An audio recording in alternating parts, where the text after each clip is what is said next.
নজর রাখবো পরবর্তী সংবাদে। জলে ডুবে মর্মান্তিকভাবে মৃত্যু হলো ৩.৫ বছরের এক শিশুর। একরত্তি শিশুর এই পরিণতিকে কেন্দ্র করে কৈলাসহরে নেমে এসেছে শোকের ছায়া।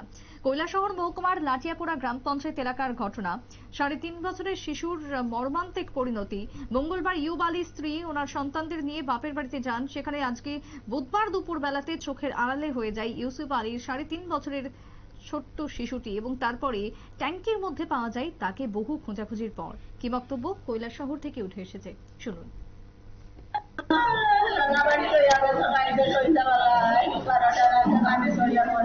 আপনার কে হয়? কত বছর?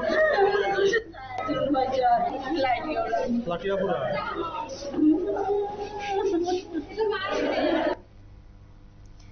আপনারা শুনলেন নিহত শিশুর আত্মীয়ের বক্তব্য। এই ঘটনার প্রকাশ করার কোনো ভাষা নেই তাদের কাছে এবং মর্মান্তিক ঘটনাকে কেন্দ্র করে কৈলাসহর জুড়ে নেমে এসেছে শোকের ছায়া।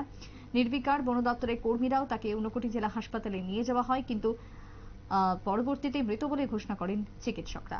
কান্নায় ভারী হয়ে ওঠে কৈলাসহরের আকাশ বাতাস। ছোট্ট বিরতির পর ফিরছি, সঙ্গে থাকুন।